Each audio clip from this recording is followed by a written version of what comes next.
The following is a production of DallasCowboys.com and the Dallas Cowboys Football Club. How about them Cowboys? Yeah! Go Cowboys!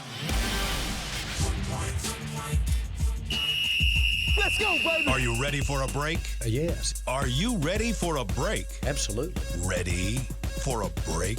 Yeah, and so much for that. It's time for The Break on DallasCowboys.com We were on the break! with Ambar Garcia, Brian Broaddus, Nick Harris, and Derek Eagleton.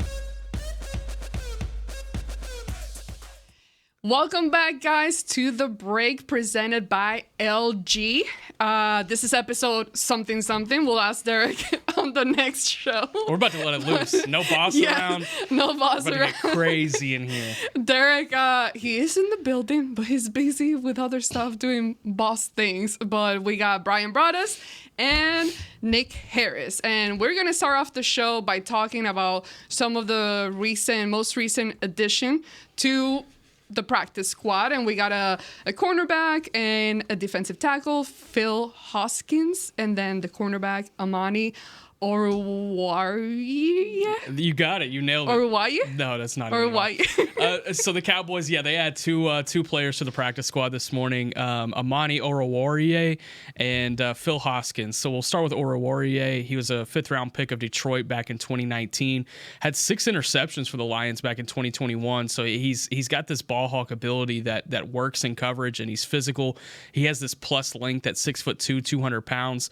I remember him coming out. He was a 5th-round pick. I remember him coming out, him being a guy who just had these freakishly long arms. And whenever the Lions were trying to figure out their cornerback depth and they were still trying to rely on Okudah a little bit, maybe more than they should have, Oruwariye was a guy who stepped up and was able to actually create some turnovers for them. But last couple of years, he's seen kind of a decline. This is why he's ended up on the practice squad.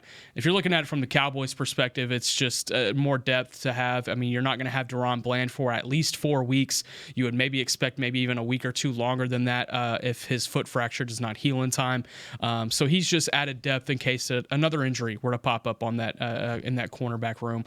I mean, you do have Trayvon Diggs still coming back off of his ACL injury. Kalen Carson's going to be stepping in as a rookie. What do you think about Oruwariye in that addition, Brian? Yeah, with and you mentioned this is kind of in a response to Eric Scott getting claimed.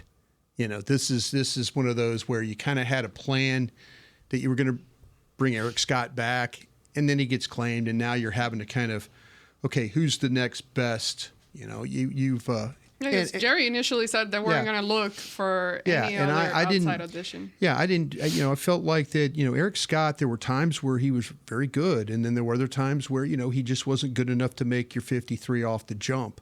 Had some others that played really, really well. I think with McQuamu, and you just kind of look at him, and you're like, there were times where he was very, very good, and the flexibility that he has. But this was that's the pro department's job. Go out, look at other teams. Our guy here's from Jacksonville, I believe, is where he was, is where they got him from off the waivers. So yeah, you're doing the best you can to kind of piece together your practice squad. The fact now that you have 16 bodies, the COVID period gave us that. It gave us the elevations. They have done so much good things with the practice squad. The NFL office has. So yeah, you got to take advantage of your guys. The elevations you can use, and I think that you just take a look, and if it's good enough, fine, you keep practicing. If it's not, you just keep shuffling guys off and on that thing. It's a great tool to kind of help your team get through some tough times, but also what the word is, practice. That's what you need these bodies for as well. Yeah, and the other addition, Phil Hoskins, 6'5", 315-pound defensive tackle. From what I could tell, more so 3-tech work that I've seen him play, but only 13 games of career experience through 3 years. He was a 7th-round pick of the Panthers back in 2021.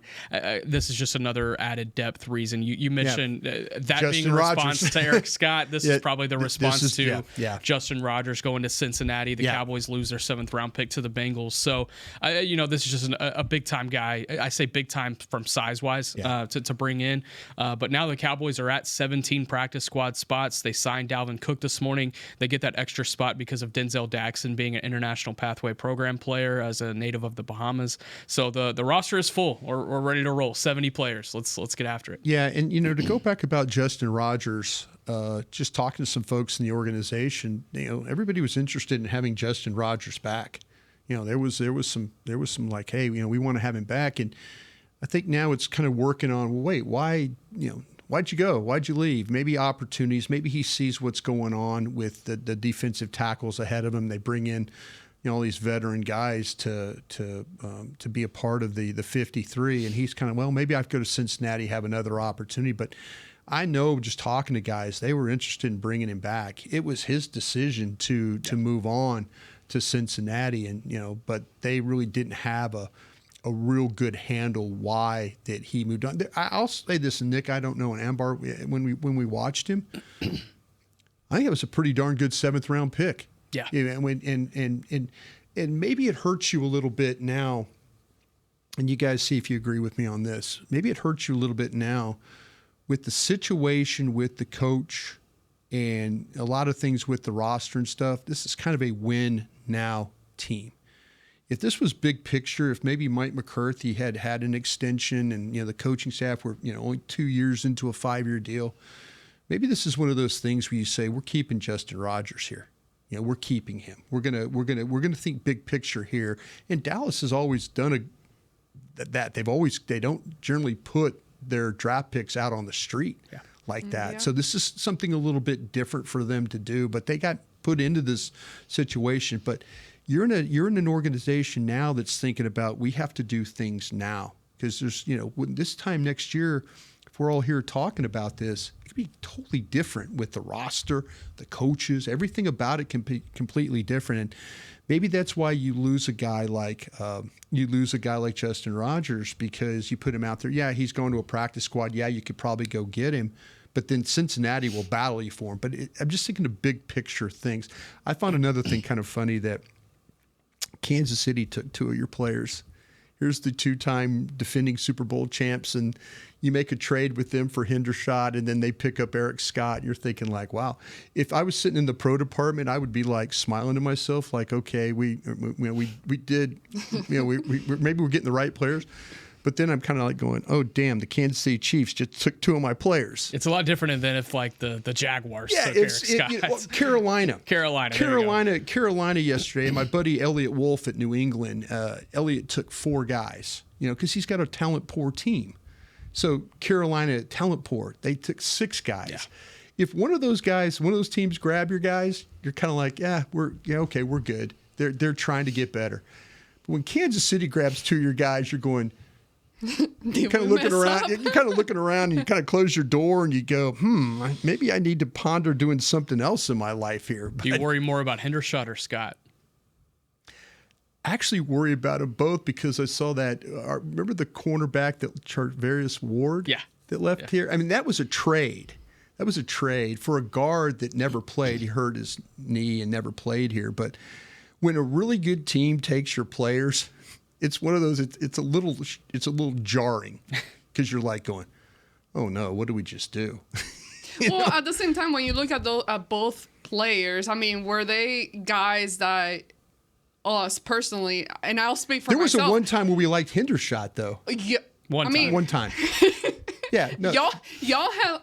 Well, you were on this show last year, but everybody else on this show but me held hope when he was coming back. Right. And he was never able to go back to what he initially showed that first year. Right.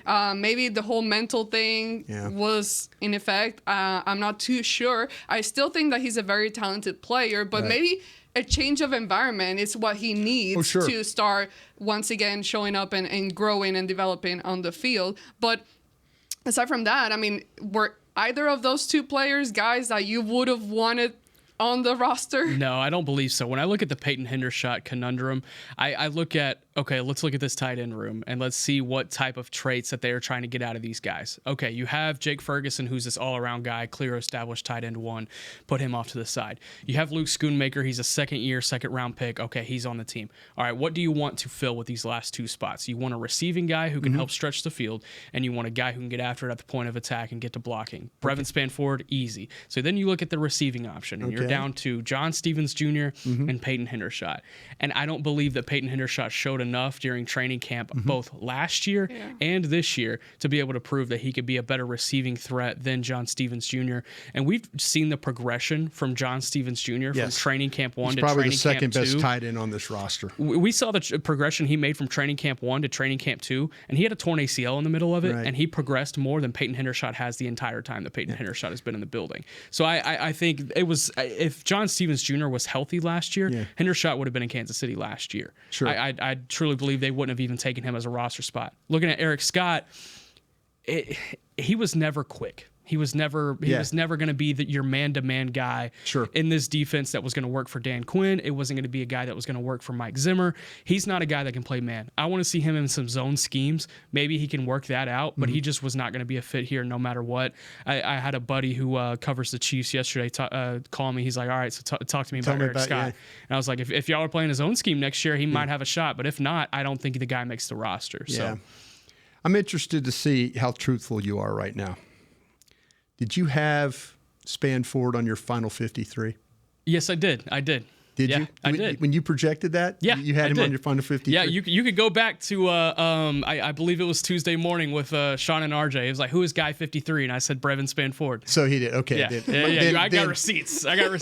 Because see, that's funny because there's a lot of people when you started to project the roster, I think Spanford initially didn't start off very well. And I think the last couple of weeks of camp, you started to see some better things. But I was kind of thinking like, okay, is this one of those things that they saw something in college and they're hoping that this tight end development, we've seen tight ends here before, the Dalton Schultzes and others that it's taken a year, it's taken 2 years. That's your hope with Luke Schoonmaker right now. But I just wonder if they were just so like, no, this guy's going to make the team no matter what. I look at the guaranteed money, and they at least guaranteed him a practice squad spot at the end of the day. But then you also factor in that this is a Mike McCarthy offense. He was always going to take 4 tight ends. Like even with Hunter Lipke, that fourth guy could be one of us, and I still believe he would take 4 tight ends. But even with Hunter Lipke, he would have done it. I think so. I mean, he did. Oh no, he did. He did. Definitely did. That's why. But see, I was trying to keep other spots. Yeah. See, I was trying to keep, I was looking at, at Wood, Julius Wood, who the Tennessee Titans claimed. I was looking at Julius Wood thinking like, I've got all these running backs and none of them play special teams. Yeah. And they're all going to be active. Mm-hmm. So to me, keeping maybe Julius Wood was going to help me put him on the active and make him one of the guys to play special teams for all these guys that don't play. Should I bring up C.J. Goodwin again, or am I going to be struck? No. Am I going to be struck? Don't bring up C.J. Goodwin because you're going to get struck. Okay. You're going to get struck. Just know there are some guys you just don't touch. I'll say this, some guys you just don't talk about. I'll say this, though. There were gymnastics that you could have played to keep Julius Wood on this roster. There were some gymnastics that you could have done, but I don't think they were sought out enough. And sure, you didn't want to risk losing another guy, but I felt like that was a guy worth keeping around. Are we wrong about Julius Wood? I kind of felt like that Julius Wood was, and they have a deep safety room. Those are all good players. But to me, I just kind of saw like, here's the one time that they have all these really good safeties, or, I think good safeties. And then you finally have a guy and you're like, man, I think they got one here. I got one here. And then all of a sudden he goes, and I've always been, there's been times where we've sat here and done these shows and like, God, you can't put this guy out there. You can't put this guy out there. And then I say, Todd Williams comes into your room and goes, we got all our guys back. You're like, okay, great. Why were we worrying? And then now I'm the attitude of like, you're going to get all your guys back. And then you start losing. And I really didn't want to lose just from a former personnel guy, just looking at that team, being around that team. I didn't want to lose Julius Wood. I didn't either. Yeah. I really didn't. That burns a lot more than Scott. In my eyes, it burns a lot more than Scott. Julius Wood was a guy, like you said, could not only play at the safety position if there were some injuries that were to occur there, but special teams as well. Sure. He had those special teams knacks. And you look at what he did in the preseason, 11 tackles. They were run fits. They were playing in coverage. He had 2 interceptions. He had a couple of pass deflections. Did he have a couple of bad mistakes? Yeah, absolutely. But he's a rookie undrafted free agent. Right. That was a guy you would. I would have figured out how to keep him around. I think they had him right. When you go out, and I guarantee you this kid probably was on their draft board, probably sitting there in the 6th, 7th round. And all of a sudden, then, they make those guys, Chris Hall and those guys in college scouting, do a hell of a job of making those guys that are still on the draft board priorities, making them priorities. And to go out and get him, I think they had the player right.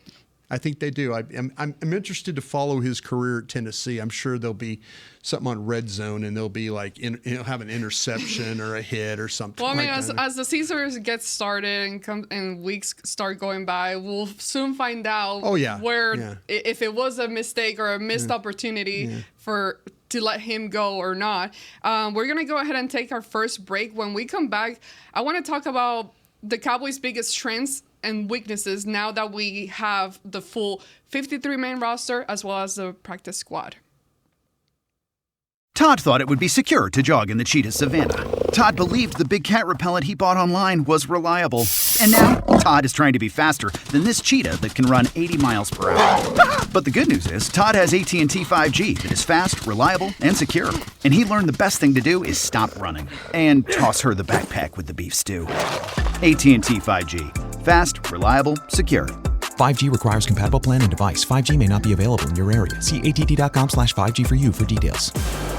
If you can't be at the stadium, there's no better way to watch your Cowboys than on an LG OLED Evo TV. That's because everything you see is more lifelike. Every play, every hit. I mean, you might as well be on the sidelines. That's how clear it is. It's all thanks to LG's legendary technology. Perfect black, over 8.3 million self-lit pixels. No one comes close. LG OLED Evo is the best TV in the game for a reason. See for yourself at lg.com/OLED Evo. Don't put off getting your oil change, Dallas. Take 5 Oil Change, a proud partner of the Cowboys, is faster than you think. There's no appointment needed and no waiting room. Yep, you heard that correctly. Take 5 is so fast, you don't even have to get out of your car. You can take advantage of Take 5's fast, friendly, and simple service at any of their locations across the Dallas area. And remember, at Take 5, you stay in your car because they're faster than you think. Take 5, the official oil change of the Dallas Cowboys. If you shout, "How about them Cowboys?" you have that undeniable passion that's the heart of Cowboys Nation. And if you like to drink Dr. Pepper, you love the unique blend of its 23 flavors. Together, your one-of-a-kind fandom paired with the one-of-a-kind taste of a delicious ice-cold Dr. Pepper is the game day lineup that can't be beat. Better yet, gather your Cowboys and Dr. Pepper fan friends to watch the next game and crack open a delicious ice-cold Dr. Pepper for everyone. The wins will be even tastier. It's a pepper thing. Life doesn't stop when the economy is uncertain. The market might not care you have a wedding to plan or a kid to put through school. And inflation doesn't know you've got a family to feed. But Bank of America does, and is here to help. With digital tools to help you save and local experts nearby, you can keep life moving forward the way you need it to. Bank of America. What would you like the power to do?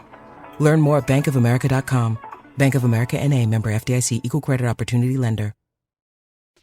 Back to the break. LG OLED Evo is the best TV in the game, but don't take our word for it. Digital Trends said the LG OLED G4 has the best picture quality they've ever seen. See for yourself at lg.com/OLED Evo.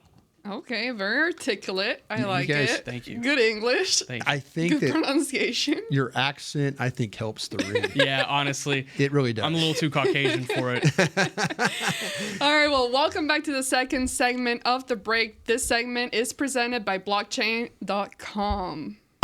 There we go. So, Brian, you hinted in the first segment at how important this year is for the Cowboys Yeah. and the staff. We know that Mike McCarthy, he's on his last year. We know Mike Zimmer on the last year, and a Maybe bunch the of other quarterback. people. Maybe the quarterback. We don't too. know the Dak Prescott situation just yet. I mean, but he is currently on his last year of his deal. So very, very important year. With that being said, now that we know what the roster looks like currently, what would you guys say are the weaknesses and the strength of this roster? Weaknesses and strengths. I'll start with strengths, and I'm going to make this incredibly broad, but I'm going to kind of focus in as I get further into this point. The defense. I think whenever you look at whatever they walked off the field with on that fateful day in January back 8 months ago, compared to what they have now, I think it is a much improved unit. Now, granted, they still need to get Deron Bland back healthy. They need to get Damone Clark back healthy as well. Clark has missed these last 2 days of practices with the knee soreness that he's been battling last couple of weeks. But once they get that unit back to full strength, I like what it is. You look at it for all 11 guys that are going to be on the field whenever those games start. You have veterans in the defensive interior now, in Linval Joseph and in Jordan Phillips. You look at the second level, you have a veteran in Eric Kendricks, you have youth in Maris Leofau and DeMarvin Overshone, and even Damone Clark, you can make the case as youth as well. Then you look in the secondary, you have 2 all-pro corners and Trayvon Diggs and Deron Bland. You look in the safety group, we just got done talking about that in the last segment. When I look at this defensive unit, the strengths that Mike Zimmer has as a play caller and as a scheme guy, I think this defense is going to be much improved, even than it was last year as a top 5 defense in the NFL. As far as weaknesses go, I'm still looking at this running game. I don't understand how you run the ball in between the 20s, but I guess that's going to have to be something you figure out as the season goes on too. I mean, you add Dalvin Cook, we'll see, but I don't understand where you get production from the run game in between the 20s right now. Brian? I like what he did with the defense, but you called it a strength. I'm going to call something a weakness on the defense. Okay. Where's the backup edges? Absolutely. Depth, absolutely. That's why I said the 11 guys that start the game. See, that's where... Also, one thing that popped into my head, too, when you were talking is like, you expecting and counting on Trayvon Diggs to be... And he looks good, don't get me wrong. He looks really good right now in practice and moving around. He looks very good.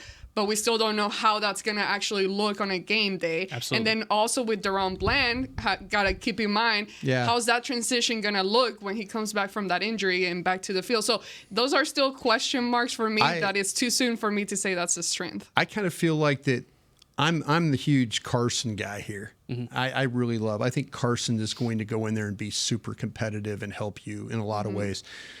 But I look at Nealon as a rookie, and I think there's a lot of really great qualities about him as an edge.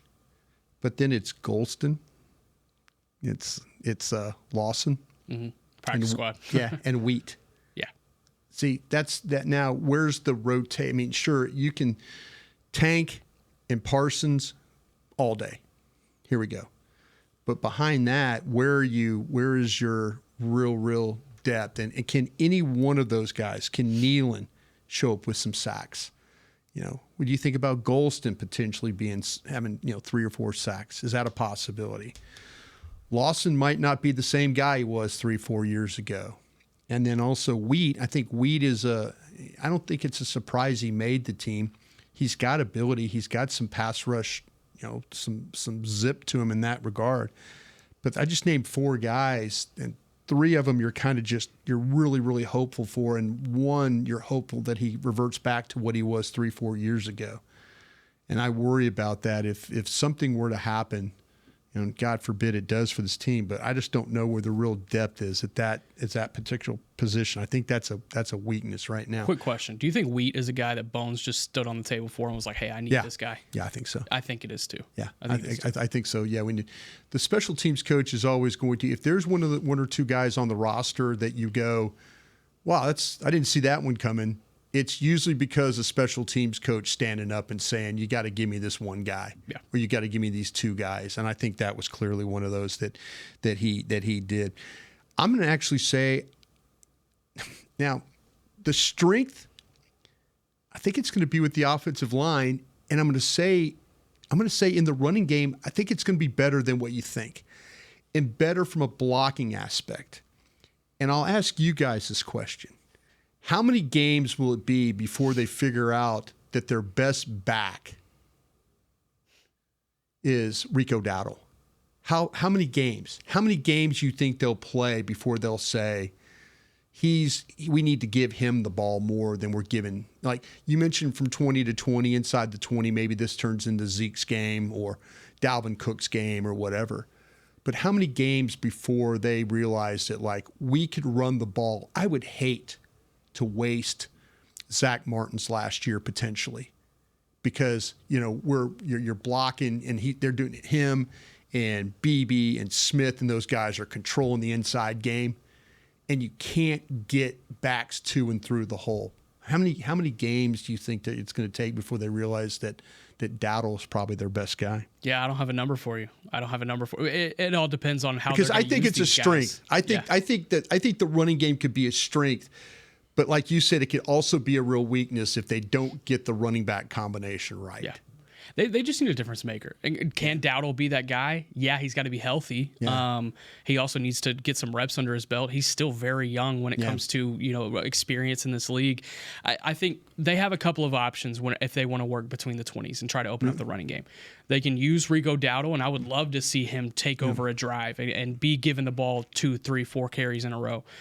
They also have Deuce Vaughn that they can get incorporated in the receiving game a little bit more. So they have some options in between the 20s. I just don't have a lot of confidence there. And even if we're talking about Rico Dowdle in a vacuum, I think he is a good back. But we've looked at what has it been now, 4 years in the league, and he has yet to put together a full season. Last year was the closest he got to that, and he still missed 2 or 3 games. So it was, I would like to see him be available whenever we look up in November or Thanksgiving and we're going into the final stretch of the season. But as far as him being this potential 800, 900-yard guy, I can't see that. And I think that's probably what you're expecting, correct? Oh, no. Remember, Derek and I were talking y'all were talking like over 1,000, right? Yeah. But we're talking about that in a way if they figure out early enough, because there's going to be some defenses where, okay, that Rico Dowdle, if they block it up the right way, which I think they're capable of, that he could get 120, 130 yards, 140 yards in a game. That's what he's going to have to do. There are going to be some games where, but I think they're going to need somebody with some explosiveness. They're going to need somebody that when those holes open up, when BB and Martin get there and they push that 3 technique, or they push that 1, and now they get somebody up on the linebacker, and now you got the down guy secured, and then you got a guy up on linebacker, and now you got a cut. Now you got that's what we used to watch with Travis Frederick and Martin and those guys, and even with Steele on the backside, him and Martin, the way they work, and I think even with Guyton, his athletic ability to cut off and things, I think they've got power in the middle, but they got athletes on the edges that can kind of cut the backside off to give you the ability to cut. Let me ask you this: what makes you think that it's going to take them so long to figure out that loyalty? But that's the thing with Mike McCarthy. He's not afraid to make those changes, though. They did it with Tony Pollard. They were late to Tony Pollard. I got in trouble with Jerry Jones asking him this question.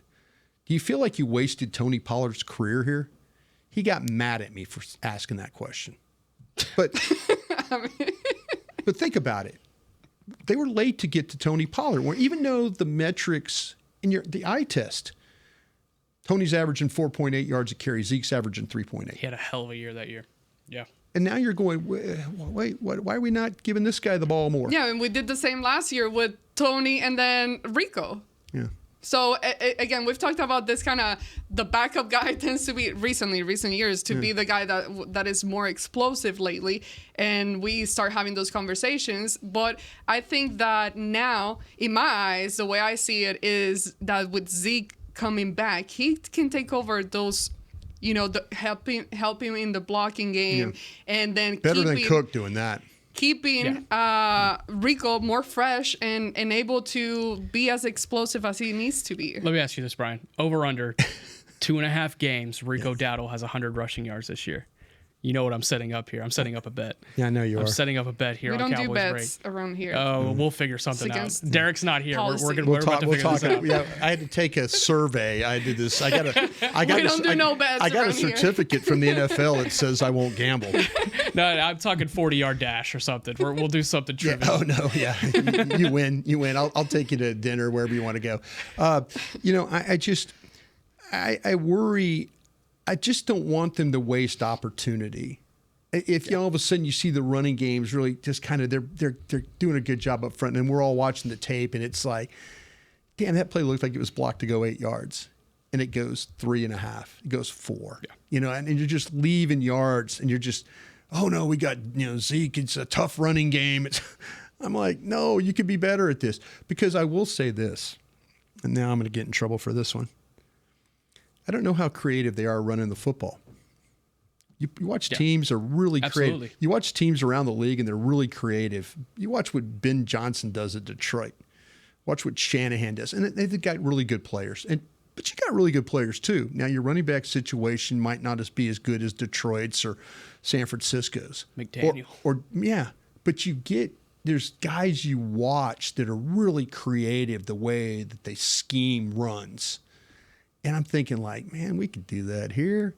We got really powerful inside guys that can move. We got 2 athletic tackles. We got tight ends that are getting better at this. I mean, they're not glass eaters by any means, those tight ends as blockers. But they're getting, I watched Stevens on the backside. He's an athlete. He's long. He can cut you off. He can stay in the way, make guys run over him to get to the ball. I mean, you can run the ball. I just don't know if you want to be, how creative you are, and do you have the right combination of backs to do it effectively? That would be a weakness to me. The backs. The line, I think, is actually going to be a strength. I can see the line of thinking over this offseason, because you look at the first year in the Mike McCarthy offense, and they tried to make Tony Pollard an inside zone guy. Yeah. And he's not an inside zone guy. He's a guy you want out in space, and he was still able to get 1,000 yards and make it work. But we all can sit here, and I think Tony Pollard did sit at the podium last year at the end of the year and said, I could have produced more. So, I mean, he knows it from his perspective. So you look at it from the offseason and looking at it from a holistic approach and saying, okay, then we need bigger guys in here. We need inside zone guys. So they go get Ezekiel Elliott. They go get Dalvin Cook. It's like, okay, well, now we got these 2 bruisers that we can run inside zone with. And now it's like, well, you still need the guy who can get out in space. That was the problem last year. Yeah. So I agree with you. I think there does need to be a little bit more creativity in the run game, but you do have guys like Rico Dowdle, Deuce Vaughn that can make that work. It's just, how can you get them incorporated in the offense? And again, that speaks to Deuce Vaughn last year. Couldn't really figure out how to get him incorporated in the offense because that was not the offense. So maybe that's the added layer that Mike McCarthy needs to bring. Well, let's go ahead and go to our final break. When we come back, we're going to finish off talking about CeeDee Lamb. He gained 15 pounds. And how has he currently looked out there on the practice field so far after we come back? It's the official men's skincare brand of the Dallas Cowboys, Jack Black. And right now, Cowboys fans can get 15% off their $75 order. Plus, because every deal needs a playmaker, your order will include a free 5-piece skincare set and free shipping. The Jack Black Playmaker is 4 of Jack's favorites and a full-sized intense therapy lip balm. Make a play for the Playmaker at getjackblack.com/Cowboys with the code CowboysVIP. That's getjackblack.com/Cowboys with the code CowboysVIP. They say champions are remembered, but legends are never forgotten. United Ag & Turf offers a winning lineup of John Deere equipment built to tackle any challenge on and off the field. Legendary John Deere tractors, combines, residential mowers, commercial mowers, compact construction equipment, Gator utility vehicles, and a full line of golf and sports turf equipment. United Ag & Turf, the official Ag & Turf equipment supplier of the Dallas Cowboys. Visit UnitedAgAndTurf.com to find a location near you. If you can't be at the stadium, there's no better way to watch your Cowboys than on an LG OLED Evo TV. That's because everything you see is more lifelike. Every play, every hit. I mean, you might as well be on the sidelines. That's how clear it is. It's all thanks to LG's legendary technology. Perfect black, over 8.3 million self-lit pixels. No one comes close. LG OLED Evo is the best TV in the game for a reason. See for yourself at lg.com/OLED Evo. From the field to the festivities, Lucchese embodies the essence of luxury and tradition. Handcrafted with meticulous precision, each pair offers unmatched comfort and style. Stand tall while you're tailgating or cheering in the stands with the Dallas Cowboys collection by Lucchese. Shop the collection today at the Lucchese store at the Star in Frisco or online at lucchese.com. Lucchese, the official boot of the Dallas Cowboys and Dallas Cowboys cheerleaders. Todd thought it would be secure to jog in the cheetah savanna. Todd believed the big cat repellent he bought online was reliable. And now, Todd is trying to be faster than this cheetah that can run 80 miles per hour.